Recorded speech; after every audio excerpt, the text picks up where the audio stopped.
Okay, I'm going to call this meeting of the East Veterans Elementary School Building Committee to order. I will remind everybody that this meeting is recorded by video and audio in accordance with the state open meeting law, consistent with the governor's orders suspending certain provisions of the open meeting law and banning certain gatherings that such an in-person meetings of school of the building committee is not possible. This meeting will be conducted by remote participation. The public may not physically attend the meeting, but every effort will be made to allow the public to view and listen to the meeting in real time and participate when necessary. That being said, Chris, could we have a roll call for attendance? Yes, Jonathan Pope, Here. Ben Lummis, Here. Kathy Clancy, Here. Richard Sapphire. Here. Thank you. Matt Fusco. Here. Thank you. Amy Pasquarella, I don't believe she's here. Grant Harris. Here. Thank you. John Dunn, I don't believe he's in. Gary Frisch. Here. Thank you. Kathleen Eunice. Here. Thank you. Tony Gross, I don't think is here. And Stacy Capone. Here. Thank you. So we have 9 members in attendance, which is a quorum, and we are having this special meeting for the purpose of approving some purchase orders so that we can get the furniture delivered in a timely manner so that we can start school in a timely manner. That's pretty much it. It shouldn't be a long meeting. So that being said, I'm going to hand it over. There's no minutes to approve. There's no invoices to approve. So we'll hand it over to Brian to introduce the purchase order. Thanks, Jonathan. Before you begin, could I just ask Maria if you could let Josh Perrine in? He's an attendee right now. Sure. Thank you. And Chris, you just note that Tony Gross has arrived. Yes. So, yeah, let's take a look at, I guess, the overview for this. So when we put together the budget for the furniture, we increased the amount from what the MSBA typically reimburses on these projects because we knew that the furniture, you know, the costs have gone up and the reimbursement from the MSBA really hasn't kept up with that. So we already knew that the numbers would be higher than that and that there would be some costs that would not be reimbursable within the budget. So we put those numbers together. Then we went through the furniture selection process. You'll probably remember, I think it was 1 or 2 meetings ago, Josh kind of walked us through all the selections that had been made, understanding the process and how we arrived at those particular choices. And as we went through the process, we were cost conscious. As all of you know, construction prices and a lot of other prices have been going up over the past few years. So we have been dealing with higher than previously anticipated cost on the furniture end. In addition to that, we also made some decisions to alter some of the items as we went through the selection process. There were a few tweaks here and there with particular rooms relative to how they were going to operate, what staff needed to be positioned where. And so there were a few small changes there, but the biggest one really was that we made the decision to have individual desks for every student in the classroom. So when the design was previously done, this was before we had to deal with COVID, there were a lot of shared tables that could house multiple students. And the reality is that even though a table might be able to host 6 students, the cost of that one table is very similar to the cost of one desk that can house 1 student.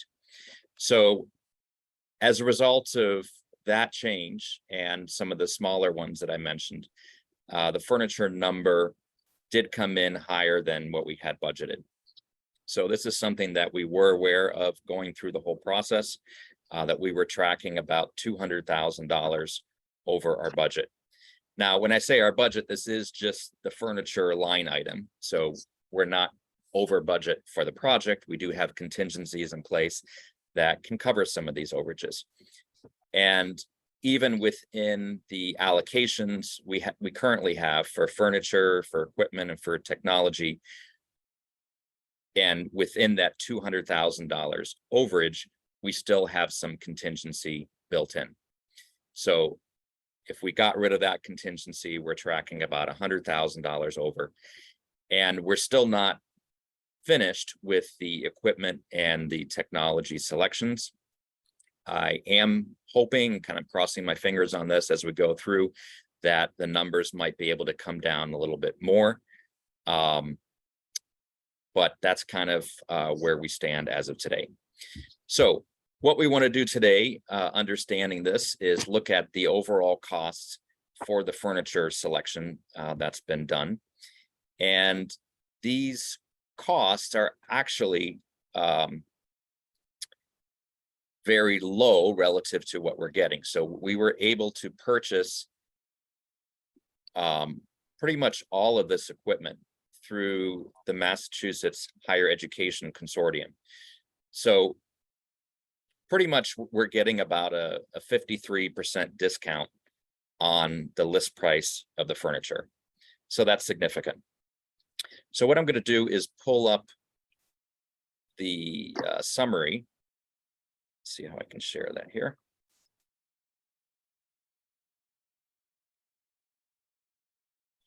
Okay, can you see my screen now? Yes. Okay. So this is what we're here to approve.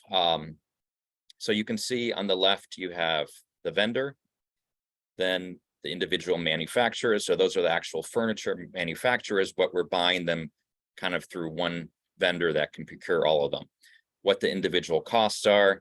And then you can see here the contract that we're purchasing this under and what it is.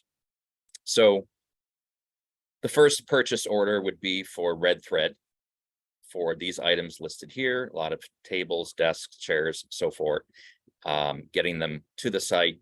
Some of the furniture needs to be assembled, so there's some install included with that as well. And that first purchase order would be $473,328.18.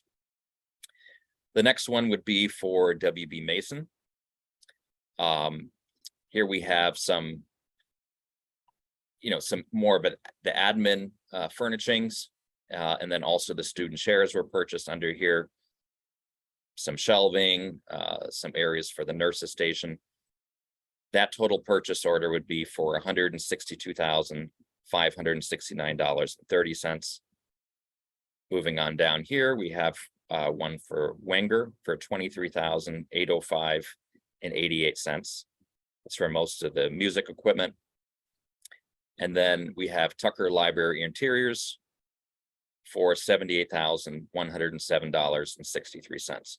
So the grand total of that is $737,810.99.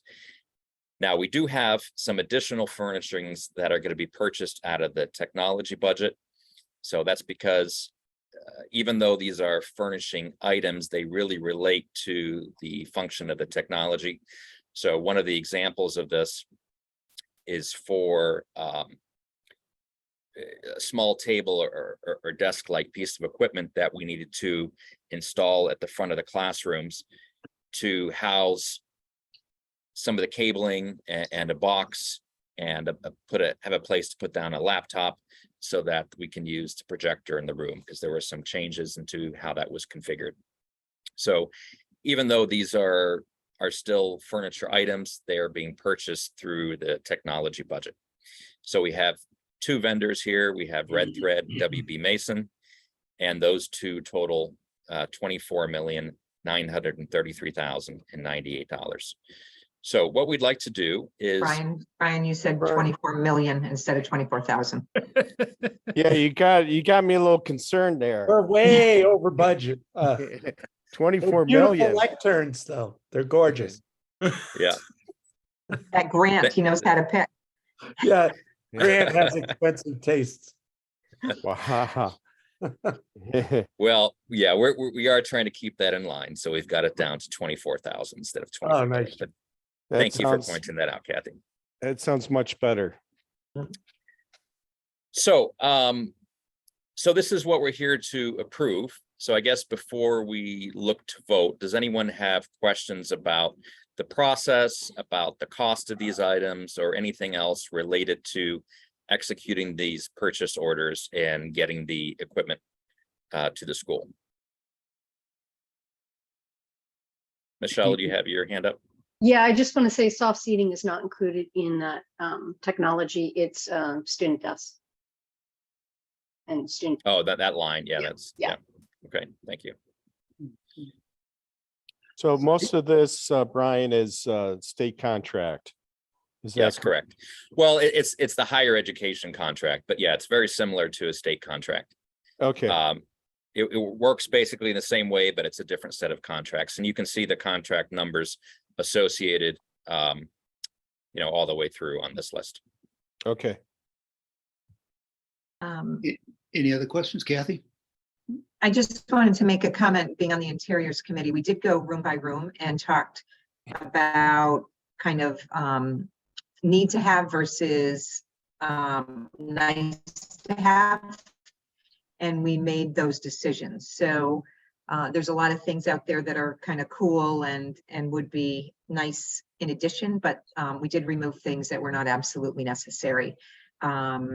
But, while still delivering a really kind of state-of-the-art setup for the classrooms and function for the students and teachers. So I do think we struck as best a balance we could between cost and what actually needed to be put in the building for furniture.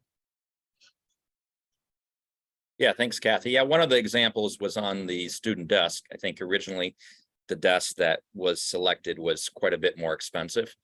But we found a desk that was, that was very similar and would work very well for the students, and we were able to save some money there. But, this is a very important part of the school. Obviously, this tremendously has an impact on the day-to-day operations. Everyone needs a home. It's not something that you can just cut out a huge part of it, but we were very cost conscientious as we went through. Brian, you may have said this, but just to reiterate, is that the reason why you were over budget was because of the inflation in furniture, or what is the reason? Yeah, so as I mentioned in the beginning, there are a few reasons. A significant one is that the costs have gone up overall, so that pushed the numbers up. But then in addition to that, we did make some changes after COVID about needing to have individual student desks for each student in the school. Okay. And then I can also point out when we went through the value engineering, we also reallocated the bookshelves into the furniture budget. And even though that saved money overall on the cost, it pushed up the cost for the furniture line item. Got it. So I would say those are the three primary reasons. Anything else? I have a question. I just want to go back to that technology piece. I don't think anything in the red thread bucket was supposed to be in the technology bucket. So I think that looks like a double dip on that line. I'm sorry. If you want to show that screen again. I'm sorry, you want me to share the screen? Well, I think that whole red thread line item that was on your screen, it was only the WB Mason items that go into the technology bucket.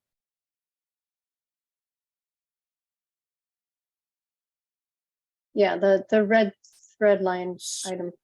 Yeah, so this is for the red thread is for it's for that desk that we had to add at the front of the classroom as part of the technology program. Remember, we were Right. looking at Right, so it's only the desk, like where it says chair, soft seating, all of that line item is supposed to be. Yeah, I think when Josh put that together, used the same tag, but that's, Yes, exactly. That, I just Yeah. wanted to correct that, and we'll correct it for the final record as well. yeah, Thank it you. doesn't affect the purchase order or the amount or anything, but the Right. comment was a little bit off. So we have 1, 2, 3, 4, 5, 6. 6 purchase orders altogether. And the combined amount for that, I have that here as well.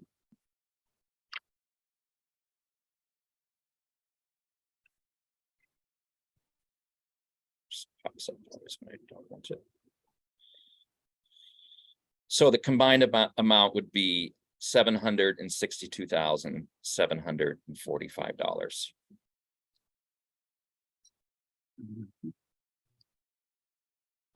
Any further questions? Okay, I'll make a motion that we approve the 5 purchase orders as presented for a total amount of $762,745. And I so move.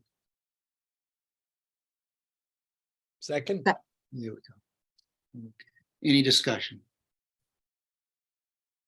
No, Seeing none. I'm sorry, John, I would just add, just appreciate the Interior Subcommittee and the work they did. So I'm thinking of Kathy, Matt, Amy, I'm probably missing people, support from Michelle and Josh, obviously. Brian,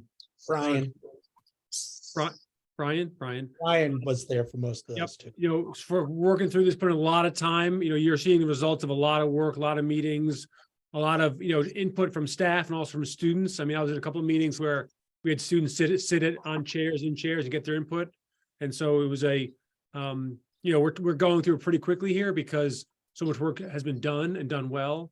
But appreciate the thoughtfulness in it and also appreciate that we got input from a lot of staff and a bunch of students as well. So thank you to the team for doing that. Yeah, thanks for bringing that up, Ben. I'm sorry, I'm just kind of focusing on the financial part, but it's so important to talk about those other things as well. Because as we went through the selection process, Josh arranged to have samples brought to both schools so that the current staff there could sit on it, try it out, see what worked and what didn't work, and narrow down the selection to have good furniture that's going to suit this new school very well for years to come. Okay. Any further discussion? I'm just curious at what point we're going to not have to use file cabinets anymore. We're going to be able to store everything electronically. I mean, We did take, $58,000 worth of file Yeah. cabinets. we did take some out, just so you know, that was a Yep. decision as well. We took some out. Well, I see industries just throwing them out left and right, so. If it's any consolation, in my department, all digital. There you go. Just need to spread the word, Grant. One PDF at a time. Okay. Anything else? Okay, Chris, can we have a roll call vote? Yes. Jonathan Pope, Yes. thank you. Ben Lummis, Yes. thank you. Kathy Clancy, Yes, thank you. Richard Sapphire, Yes. thank you. Matt Fusco, Yes. thank you. Grant Harris, Yes. thank you. Gary Frisch, Yes, thank you. Kathleen Eunice, Yes. thank you. Tony Gross, Yes. thank you. And Stacy Capone, Yes. thank you. All right, it passes unanimously. Thank you very much. Is there anything else that we want to bring up before we adjourn? I just wanted to remind everyone, we do have a school building committee meeting next week. And we're also going to be having some purchase orders for technology very soon. I don't have the exact date today. I know the pricing was coming in as of Friday. So we're trying to get that wrapped up as soon as possible. And we do have a city council visit scheduled at the site for March 27th. And I think we also wanted to set a date for the school building committee and the school committee to come out. I don't know if that's something we wanted to talk about as some potential dates or, Kathy, you want to just set something up with Brian? Sure, sure. Yeah, I'd we like don't to need to- maybe yeah. suggest a Monday, given that Mondays are probably, Monday or Tuesdays is safer. So I can deal with Brian on that. Okay, great. that's it. Okay, anything else? There was supposed to be an announcement about the open meeting law. Did anybody hear about that? Tony? Was that- The governor, the new governor You was you know, going the to, change in the state requirements or yeah, allowances? yeah, I haven't heard anything, but okay. So nothing has changed. We're still. That's in April anyway. Yeah, oh, okay. Right around the corner. Okay, thank you very much. I'll make a motion to adjourn. Second, Second. Chris, can we have a roll call vote? Jonathan Pope, Yes, thank you. Ben Lummis, yes. thank you. Kathy Clancy, Yes, thank you. Richard Sapphire, yes. thank you. Matt Fusco, Yes. thank you. Grant Harris, Yes. thank you. Gary Frisch, Yes. thank you. Kathleen Eunice, thank you. Tony Gross, Yes. thank you. And Stacy Capone, Yes. thank you. all right. Thank you very much. This meeting is adjourned and we'll see Bye-bye. you soon. Have a good night. And Thank you. thanks, Bye, everyone. thanks everybody for showing up. Appreciate it. You. good night. Good turnout. Good night.